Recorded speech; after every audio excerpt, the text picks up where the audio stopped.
বন্ধুরা, আমরা অনেকেই তো জবা গাছ বসাই, বিভিন্ন কালারের বিভিন্ন ভ্যারাইটির জবা, যেটা পুনে ব্যাঙ্গালোর বা আমেরিকান, বা এখন আবার পুনে ব্যাঙ্গালোরে একটা ক্রস ব্রিডও বেরিয়েছে। তো আমরা এই জবা গাছ বসালে কি খাবার দেবো সেই ব্যাপারে অনেক তো ভিডিও দেখেছেন। আজকের ভিডিওটা 5টা মিনিট ধৈর্য ধরে দেখেছেন, আপনাদের কোনো ধরনের ভিডিও দেখার প্রয়োজন পড়বে না। এমন এক স্পেশাল খাবার আপনাদের বলে দেবো, যেটা দিলেই গাছে আসবে ভরে ভরে ফুল এবং গাছ বাড়বে চটচর করে খুবই দ্রুত আর সাথে। নমস্কার বন্ধুরা, আমি অনিশ এবং আপনারা দেখছেন আপনাদের পছন্দের garden YouTube channel garden Bangla. আজকের আরেকটি ভিডিও প্রত্যেককে জানাই অনেক অনেক স্বাগত। তো জবা গাছ নিয়ে অনেকদিন অনেকে প্রশ্ন করছিলেন, দাদা সেই তো একটা ভিডিও দিয়েছিল, সেই খাবারটাই আমরা দিয়েছি, এরপর তো আর ভিডিও দিলে না, 1 মাসের গায়ে হতে যাচ্ছে। তো এখন আমরা জবা গাছে কী পরিচর্যা করবো সেটা আজকের ভিডিওটা পুরো দেখে নেবো। তার আগে যে সকল দর্শক বন্ধুরা এখনও গার্ডেন বাংলাকে সাবস্ক্রাইব করেনি, প্লিজ সাবস্ক্রাইব করে দেবে এবং 5 টাকা বেল আইকনটিকে বাজে অলে সেট করবে, তাহলে ইন ফিউচার যখনই নতুন ভিডিও আপলোড হবে তার নোটিফিকেশানটা তোমার কাছে পৌঁছে যাবে এবং তোমার কাছে এই ভিডিও আসতেই থাকবে এইরকম গার্ডেন রিলেটেড আমার ভিডিওগুলি। তোমাদের আগে এই খাবার ইউজের ফলাফলটা তোমাদের আগে দেখিয়ে দিই, তারপরে এই গাছটা প্রয়োগ করে দেখাবো। দেখো কতটা দুর্দান্ত রেজাল্ট, কি সুন্দর ফুল, আর গাছে প্রচুর প্রচুর ফুলের কুঁড়ি। আপনারাও যদি চান তাহলে নিজের গাছের মধ্যে এত পরিমাণ ফুলের কুঁড়ি আর প্রচুর ফুলও নিয়ে চলে আসতে পারেন এই খাবারের প্রয়োগের মধ্যে দিয়ে। শুধুমাত্র কি এই খাবার জানতে চান, দেখতে থাকুন পুরো ভিডিওটা। তো এই খাবারটা তোমাদের প্রথমত দেখিয়ে দিই। এইটার মধ্যে বেশ কিছু খাবার রয়েছে, যেমন নিয়েছি বায়োপটাস আর নিয়েছি এপসম সল্ট। এই দুটোই খুব ভালো কাজ করবে সুন্দরভাবে গাছ করতে গেলে। আর গাছে তোমরা দেখতেই পাচ্ছ কুঁড়ির বাহার, একদম ভরে ভরে কুঁড়ি, প্রচুর পরিমাণ কুঁড়ি।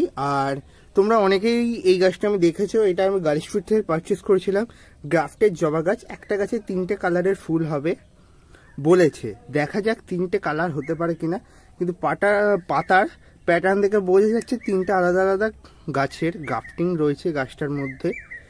আর গাছটা ডাইরেক্টলি 10 ইঞ্চিতে বসিয়েছি, কারণ জবা গাছ জানো খুব তাড়াতাড়ি গ্রোথ নেই আর গাছটা খুব তাড়াতাড়ি বেড়ে উঠছে, তাই 10 ইঞ্চি টবেই গাছ বসিয়েছি। তোমরা এনে 6 ইঞ্চি 8 ইঞ্চিতে এরকম গাছ বসাতে পারো, খুব ভালো হয়। 8 ইঞ্চিতে বসার, 8 ইঞ্চির পরে একদম 10 ইঞ্চিতে ট্রান্সফার করে দাও। কিন্তু আমি 10 ইঞ্চিতে বসালে তোমরা দেখতে পাচ্ছ আমি মাটিটা কিন্তু কম রেখেছি তুলনায়, 10 ইঞ্চির থেকে এখনও 4 ইঞ্চি কম, মানে মোটামুটি 8 ইঞ্চির মতো মাটি বলা চলে এখনও দেয়া রয়েছে। এখনও 10 ইঞ্চি মানে 2 ইঞ্চি পরিমাণ মাটি এখনও গাছটা পাবে। তো সেটা পরবর্তী সময় মিক্স সার জৈব খাবার দিতে দিতে নিশ্চয়ই ভরে উঠবেই। তো এই খাবারটা সবসময় দেওয়ার আগে ট্রাই করবে, যে কোনো খাবার তোমরা যখন দেবে তার আগে মাটিটাকে এইরকম একটা গার্ডেনিং টুল দিয়ে একটু হলেও খুঁজে আলগা করে দেওয়া, 2 থেকে 3 ইঞ্চি পরিমাণ। আর এই টোটাল মাটিটাকে এরকমভাবে গোড়ার ওপর তুলে দেওয়ার চেষ্টা করবে, তাহলে তোমাদের অনেকটাই হেল্প হবে। দেখো জাস্ট এরকমভাবে গোড়ার চারপাশে তুলে দেওয়ার চেষ্টা করবে।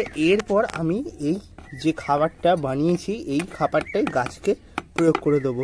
এবার অনেকে বলবে, দাদা রাসায়নিক বা জৈব এরকম কোনো ব্যাপার আছে?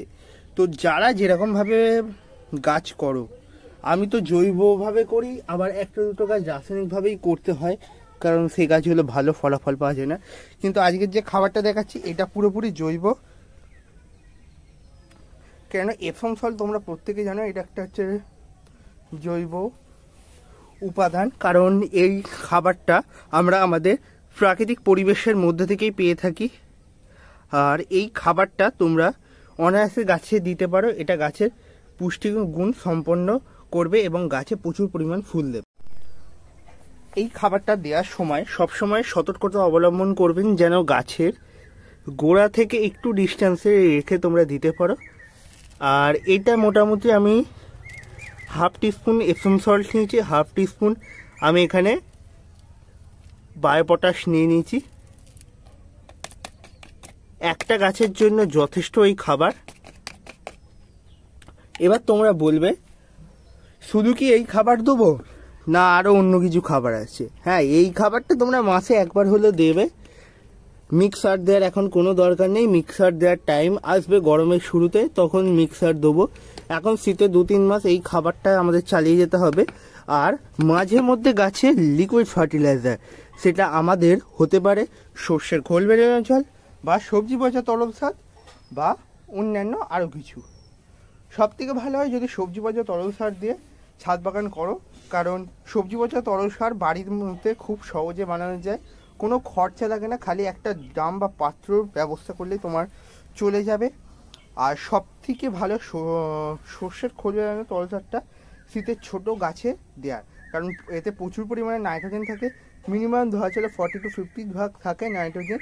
আর এই নাইট্রোজেন যত পাবে গাছ তত দ্রুততার সাথে বৃদ্ধি পাবে। এই নাইট্রোজেনের পরিমাণ বৃদ্ধি করতে হলে আমাদের এই সর্ষের খোলের সাথে ভাতের ফ্যান বা ভাতের মার মিশিয়েও গাছে আমরা দিতে পারি।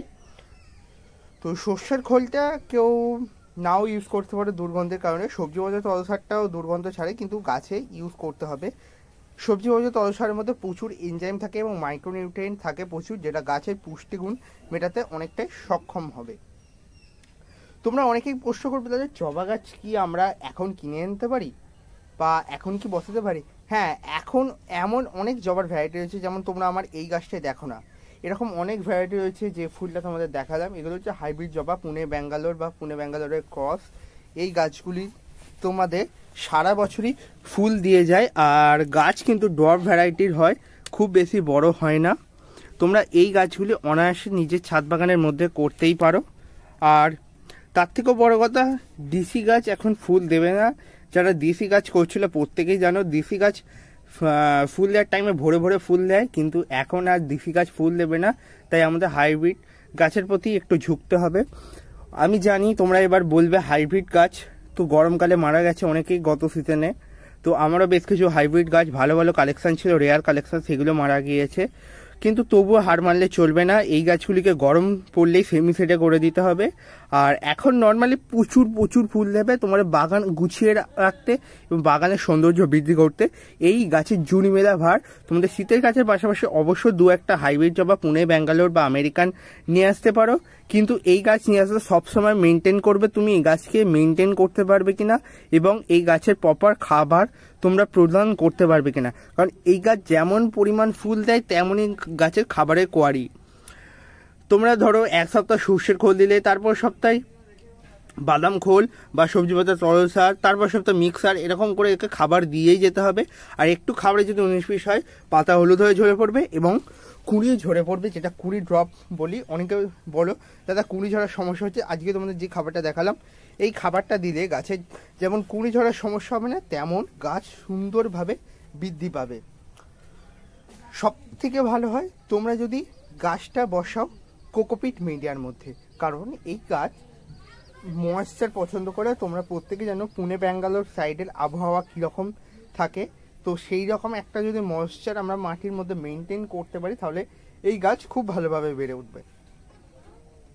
তার থেকেও একটা বিশেষ কথা যেটা না বললেই নয়, অনেকে জানো আমি অনেক ভিডিওতে বলেছি, তো এই গাছের মাটি একটু আম্লিক প্রকৃতির, মানে অ্যাসিডিক মাটি করতে হবে। সেক্ষেত্রে আমরা চা পাতা, টি লিফ যেটা আমরা বলে থাকি অবশিষ্টাংশ হিসেবে আমরা ফেলে দিই, সেই টি লিফ আমাদের কালেক্ট করে একটা পাত্রের মধ্যে জল দিয়ে ভিজিয়ে রেখে সেই জলটাকে আমাদের প্রত্যেক মাসে 2 থেকে 3 বার করে গাছে দিতে হবে। বা কফি, খাবার কফি তোমরা যে কোনো কোম্পানি নিয়ে 2 টাকার পাতা বা 10 টাকার পাতা তোমরা 5-6টা গাছে দিতে পারো, জলে গুলে জাস্ট ওই জলটা গাছে দিয়ে দেবে।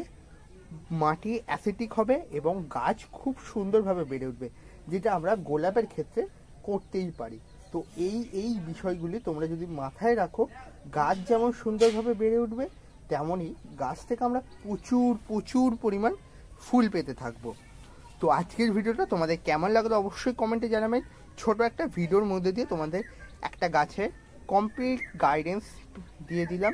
তোমরা শুধুমাত্র এই টিপসগুলি ফলো করো, কোনো এক্সট্রা কিছু যেতে হবে না। NPK 0050 বা ব্যালেন্স NPK 20-20-20 এইসব কিচ্ছু কেনার দরকার নেই। বেশি খরচ করে গাছ মেরে ফেলার কোনো দরকার নেই। প্রত্যেকে ওই সব সারে ইউজ জানো না, তাই একদম স্ট্রিক্টলি অ্যাভয়েড করার কথা বলবো। শুধুমাত্র জৈবভাবে গাছ করো, গাছ তোমাকে নিশ্চয়ই রিটার্নস দেবে, যেটা আমি আমার গাছগুলো থেকে ভরে ভরে পাই। সত্যি কথা আমি রাসায়নিক জিনিস একদমই অ্যাভয়েড করা এখন চেষ্টা করছি, শুধুমাত্র জৈবভাবে বাগান করার চেষ্টা করছি। জৈবভাবে বাগান করলে গাছের যেমন গেট আপ হবে তেমন গাছের স্ট্রংনেস থাকবে। তাই প্রত্যেকে জৈবভাবে বাগান করো, এবং যারা রাসায়নিক করছিল থেকে থেকে জৈবতে শিফট করো। আমি জানি তোমাদের পক্ষে কষ্টকর হবে জৈবতে যাওয়া, কারণ অল্প টাইমের মধ্যে তোমরা ভালো রেজাল্ট থেকে এসেছো। জৈবতে একটু টাইম নেয়, কিন্তু নেহাত খারাপ ফলাফল পাওয়া যায় না। তো বন্ধুরা, আজকের ভিডিওটা এখানেই সমাপ্ত করলাম। কেমন লাগলো ভিডিওটি অবশ্যই কমেন্টে জানাবেন, আর যারা এখনও সাবস্ক্রাইব করেনি অবশ্যই সাবস্ক্রাইব করবেন এবং ভিডিওটিকে শেয়ার করে দেবেন আপনাদের সকল গার্ডেনিং বন্ধুকে। আর হ্যাঁ, আপনাদের জন্য স্পেশালি বলা চলে, যারা হোয়াটসঅ্যাপ গ্রুপে জয়েন হননি এখনও হোয়াটসঅ্যাপ গ্রুপে জয়েন হয়ে যাবেন। আর ফেসবুকে আমি এতদিন অ্যাক্টিভ ছিলাম না, ফেসবুকে অ্যাক্টিভ হচ্ছি। তোমাদের নিশ্চয়ই লিঙ্ক শেয়ার করে দেবো, তোমরাও সেখানেও ভিডিও পেয়ে যাবে, এবং কোনো সমস্যা হলে তোমরা ডাইরেক্টলি মেসেজ করবে, আমি তোমাদের রিপ্লাই দেওয়ার চেষ্টা করব যথাসম্ভব। সকলে ভালো থাকবেন। আজকে চললাম, আবারও চলে আসবো নতুন ভিডিও নিয়ে তোমাদের সকলের জন্য।